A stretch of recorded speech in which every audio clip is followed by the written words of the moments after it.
Welcome to 101. I'm Greg Bassett, your host from the Salisbury Independent newspaper. It's a sad day here at PAC 14. We're losing a good friend from our community, Chief Barbara Duncan. Welcome, Chief. Hi, thank you. So Thank you for having me. Explain, how are we losing you? Well, in June, I will be retiring from the Salisbury Police Department. Why are you doing this, Chief? Well, I think close to 35 years in law enforcement in general, almost 13 full years here. I've served, and I think maybe it's time. Well, those of us, of course, who admire your work and your skill set and what you have done for us, we're completely very upset, not quite devastated, but close about this news. Don't you care about us? Very much so. I do.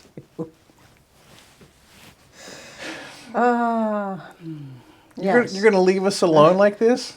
You're not alone, because collectively, both community-wise and within the agency, we've built a solid team that are all pointed in the right direction and all pulling in the right direction, and it's been amazing, the past 12 and a half years. So no one's being left alone, no one's being abandoned. In fact, the agency is in a great place and ready to conquer new challenges. What will the process be for selecting a replacement for you? So the city is working on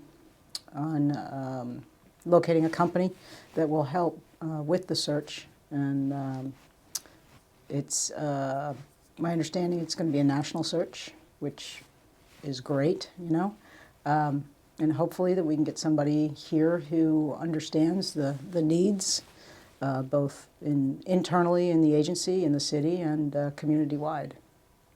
Now, historically, we've had people come in from outside. We've had people promoted from within. Does it really matter, or is that the sort of the industry, the profession, portable enough? Gosh, several years ago, I would have said that it really didn't matter. I think today, with all of the changes that we've seen in the industry, not just on a national scale, but globally, I think it does matter. I think this is a very critical search that's about to be undertaken, and you're definitely going to need somebody who has that internal fortitude to kind of dig in and understand the nature of the type of policing, how this agency has grown, the type of connectivity that the agency has with its community members, and to keep that moving. One of the things we see in jobs, big jobs in the community, is people elsewhere will see the job and they think, well, it's a sleepy little town on the Eastern Shore near the beach. How hard can it be? I'm getting close to retirement. I need a sunset tour in my profession. And they come in with that sort of expectation, but then they get here and it's a real deal here. It's really hard work. Did that happen to you sort of the same way? It was different. For me, I knew of Salisbury, having grown up in Dover. I knew the region fairly well, and one of the things that attracted me here was that I had such a young family, and I could come here, contribute here, serve here, and we could raise our family here. That was a really, really big factor for me because I knew the personalities, I knew kind of the mores, I knew the desires, and it's kind of what I wanted to expose the younger members of my family to and let them grow up in it and experience it like I did. So I also understood that Salisbury is a very busy and growing area. I was when I first came back for an interview, it wasn't shocking to me at all to see how much the city had grown, because this location is certainly poised for growth, continued growth. So it was a good transition from one metropolitan law enforcement agency into another for me. So when you came here, the department wasn't exactly in turmoil, but there was a lot of drama with the police department, with the Salisbury Police Department when you came, and it seemed like you were able to calm that pretty fast. So in earnest, I truly, when I came into the agency, there wasn't that sense of drama. And maybe on the outside looking in, that might have been the perception, but stepping into the agency, it was functioning well. They had an incredible, strong code of conduct that they adhered to, and it was a phenomenal team to step into and partner with right away. So I'm not certain, what that issue might have been, but I can tell you, in focusing on the inside of the agency first and taking my time to learn the culture, to learn the things that mattered for the Salisbury Police Department, that consumed the vast amounts of my time. Well, you did from outsider looking in, you did some real simple things, like you put the Salisbury Finest glass up over the door that the officers would look at every day. You seem to give awards, recognize people for great service. There was a lot of that was going on.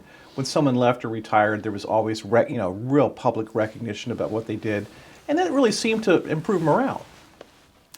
Yeah, those are your basics, and we continue with that today. It's important that people feel seen and recognized, certainly by their administration when they are doing solid work, and certainly when they are meeting those benchmarks that we've set. You definitely want to take time to honor that and to honor the work that goes into achieving those things, for sure. Right, and I think one of the results has been that when it comes budget time and there's a need for officers and there's a need to pay people to attract good officers, that you're able to win that battle because there is a feeling of success within the department and people want to invest in the department. That probably plays into it, but it's also about figuring out what the needs are externally and trying to meet those needs, whether it's a need coming from the mayor's office or the council or a particular neighborhood. And so it is very much about being able to build trust and legitimacy. And that's not just one person, that's a whole team of people doing that. So I think that's probably more along the lines of why we've been supported the way we have been.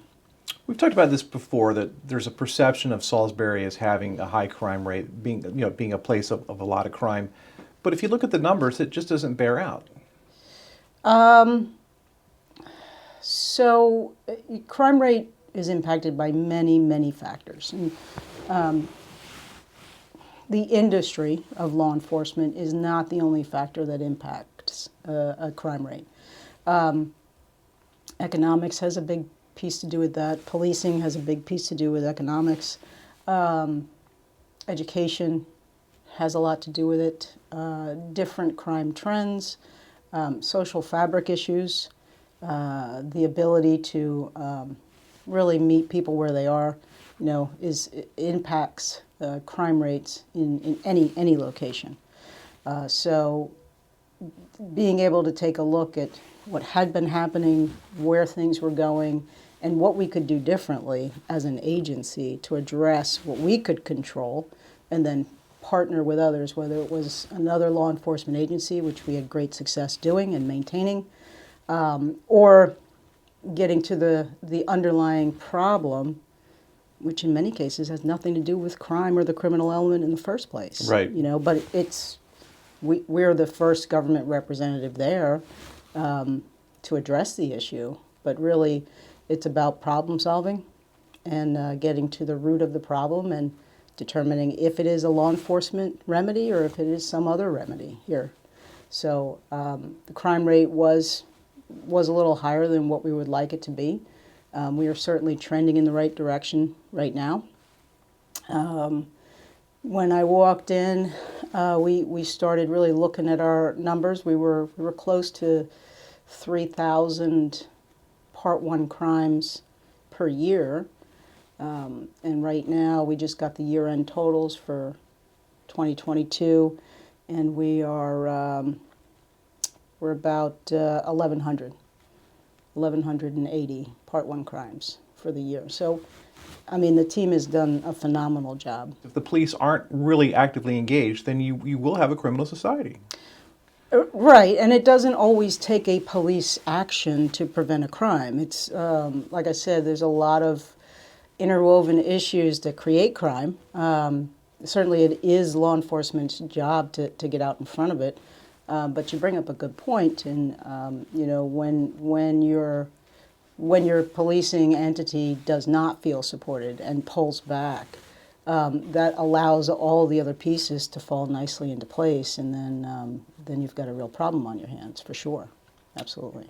Did you feel supported by the community during your time? Absolutely, absolutely, and I truly enjoyed the discourse, the problems that got brought to light. I made many amazing connections and friendships in this role that I've been honored to hold. Certainly. Lots of racial issues involving the police and society. You've been very real on the forefront with that and engaged it to a great degree. Is there a problem with race in police? So we would be remiss, as a representative of government, not to look at race and how we're policing with respect to that, considering the history of race in this country. And certainly all you have to do is look outside the borders of the country to look at how other law enforcement entities are engaging in that particular problem as well. So it's good to kind of take cues from those that have gone before us, for sure. But when you're considering applying law enforcement services to a section of the community, the city as a whole, you've got to think about race and are you over policing or are you legitimately building trust? Are you creating partnerships that can be helpful and healthy in order to achieve a community's objective, not just the police department's objective? And I think that's where we've had a lot of success in making sure that we find out what the issues are, how it relates to what we're doing, and how we can partner better with the communities that we serve instead of becoming an occupying force, which is really just going to create additional crime problems moving forward. There was an awareness thing a couple years ago where a group walked from the university to the police headquarters. And I think a lot of police chiefs would have just sort of sat back and watched it, but you actually went out there and engaged and participated. So we learned a lot in watching Baltimore as they managed different social issues when during Freddie, the issue where Freddie Gray was killed, where his death became the focal point. And there was a lot going on. There was a lot of issues that internally we looked at that probably needed a lot more light shined on them as opposed to what was consuming all the spotlight at the time. And we approached it a little differently. We saw nationwide where agencies who reached out to community stakeholders and partnered with them during times of protest, those communities did so much better than communities that took a different tact. And we had some great guidance at the time from our partners in the state's attorney's office, and we sat down together. We reviewed, what the First Amendment was about and our roles and responsibilities to uphold everyone's rights when it came to that. Even if we were the focal point, even if we were the reason that people were coming together to protest. So we kind of redesigned what we were doing with protests.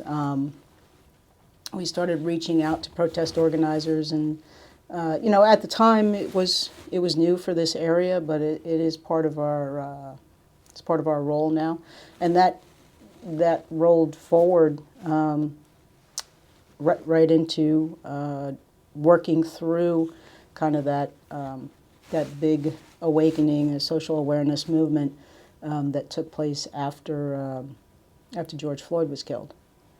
And so we did the same thing. You know, we reached out to the organizers, we sat down with them and worked through their plan with them, made sure that they were safe, made sure that we had enough partners in place that could help in the event that you had anti-protesters show up, and it paid out some large dividends.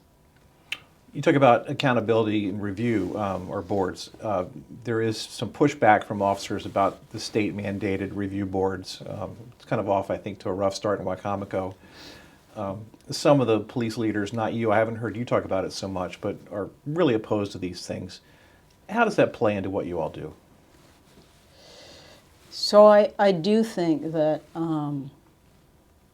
when people consider this line of work as a path, as a career, and they look at our review boards, it does give pause. So we're seeing recruitment efforts across the state really struggle, and we are not immune to that. Recruitment and retention right now is very, very difficult. I believe that this legislation is contributing to that problem that we're facing. And when you look at a review board in and of itself, just as an entity, there's a lot of really good reasons to have one. And I think that the current structure is lacking in that there's no participation from law enforcement. And so in everything, at least that we've done here in Salisbury, it is about collaborative efforts. It is about participating. It is about figuring out what the problem is and then coming up with a collective solution to it. And I think it's missed opportunity not to have law enforcement participate on these boards. There are many, many, many situations where you want your public participating with you, certainly even in policy review and certainly award ceremonies and things of that nature. And discipline is an area where there should be no secrets. The public should be able to participate in that, I believe. But there's a loss when you're not inviting one of the main players to the table with all of the institutional knowledge, with all of the historical precedent, with all of the training, the education, the skills, the knowledge base that they come with.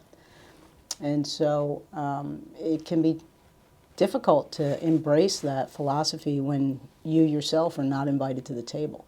And I think it's a big issue.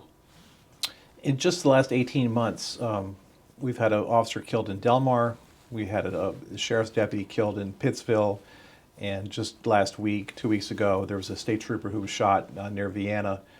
That must really percolate among the officers. It does. It certainly does. It's, as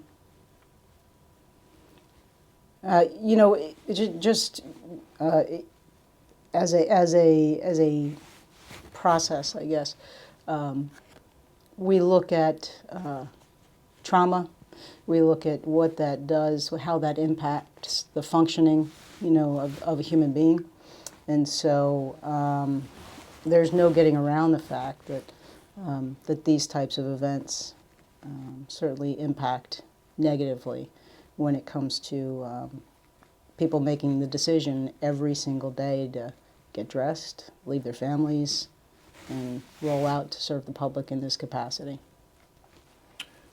My favorite Barbara Duncan moment, there was a man who was obviously in some sort of mental distress down by the Port of Salisbury, and he jumped overboard for some reason to threaten himself, and people were standing there watching him, but of all the people that were there, you elected to jump in to try to help him. What was going through your mind when you did that? Well, I had several members of my agency who jumped in also, and I certainly felt that being able to lend support in that particular situation was important. observing this gentleman for a little period of time and watching what he was obviously battling impacted me in a big way. Certainly to be able to assist in getting him to better space, getting him away from a moment where he was thinking about a decision, that could have impacted him and his loved ones for many, many years. So, that too was a team effort, So being able to hopefully make something better for somebody else, it's a huge motivator. Do you have, as you head toward retirement, do you have a memory that's a very special, positive memory of your time as chief? Probably, just the way that my kids were able to feel at home here and engage. Did you expect to be here this long? Oh yeah, Okay. definitely. This region of the country is a phenomenal place to raise a family, and so being able to do that was my motivator. So having my kids grow up in this area and be surrounded and be supported and held up and plugged in and held accountable and responsible. Yeah, it's a big deal. And you went through a rough time there. You lost your husband in the middle of all this. Mm-hmm. So you're I a single did. mom now with I am. young men at home. Mm-hmm. My husband served for 28 years in municipal policing, and they're all raised in it. I think they have a greater appreciation for what service means, and I think they look towards those types of industries or events and volunteer programs where they can lend a hand or help out. It's definitely impacted their relationships for sure, which is a good thing, Should I feel good about the city, about the direction we're going, or is there some kind of crisis that I don't know about? I don't know of any crisis. But I can rest assured there is always a crisis out there. Right. I don't know that one's been scheduled in particular. And certainly,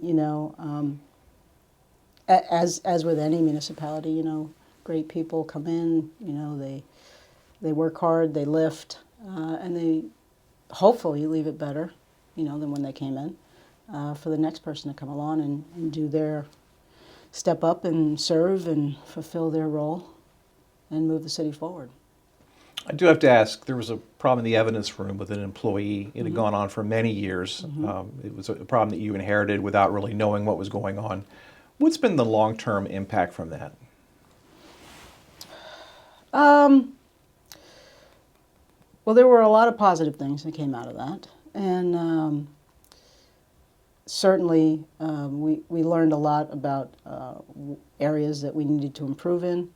But we also learned a lot about the process of transparency and what it means for a city and what it does for legitimacy for an agency.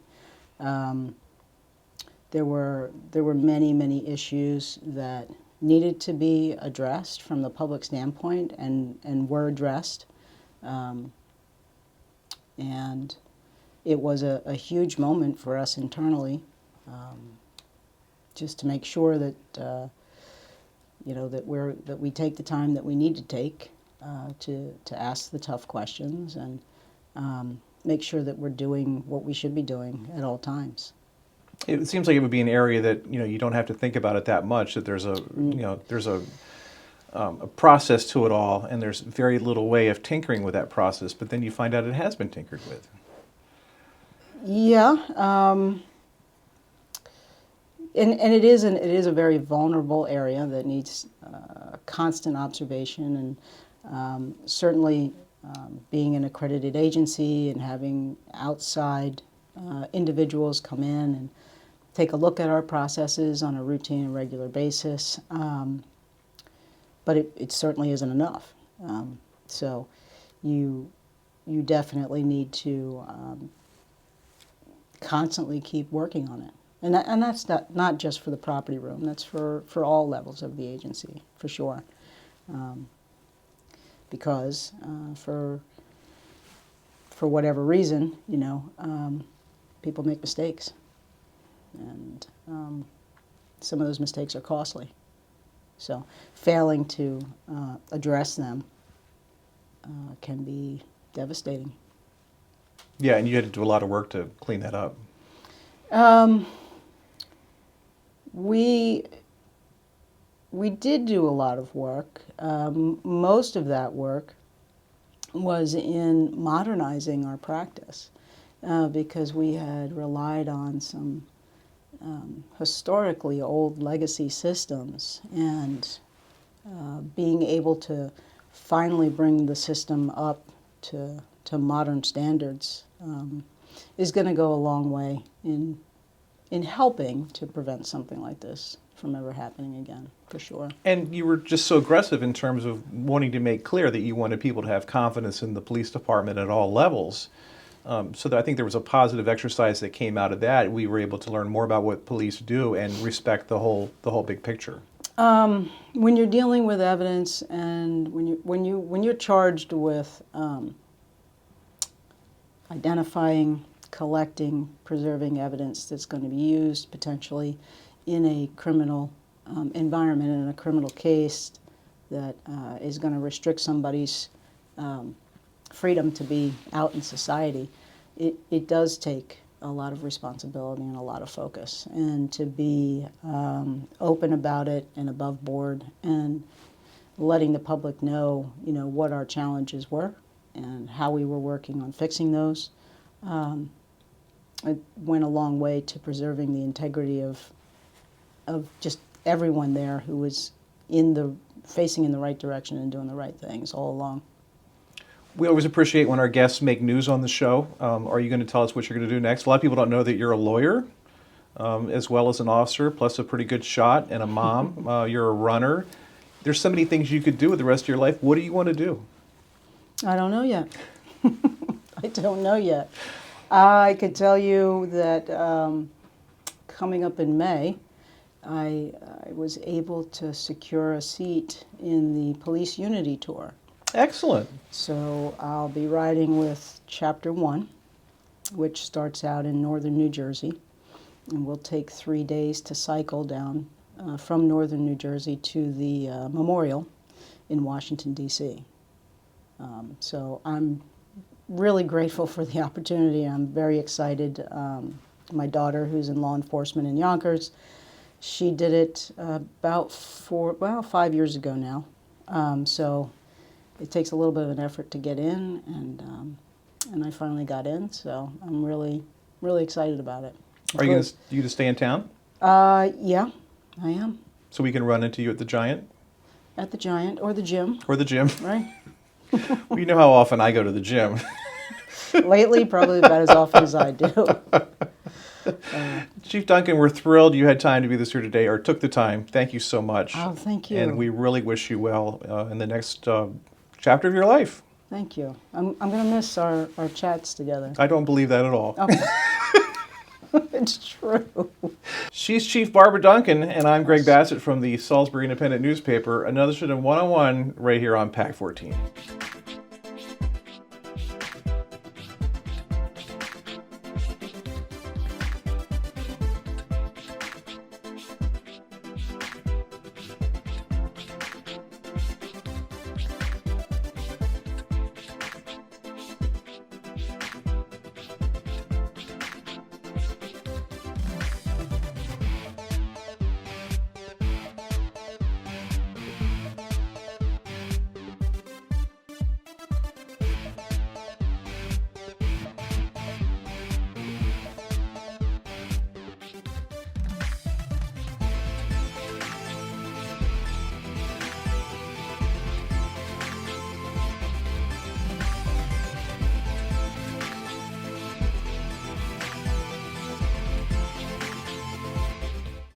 First Shore Federal is proud to support PAC 14 and One-on-One.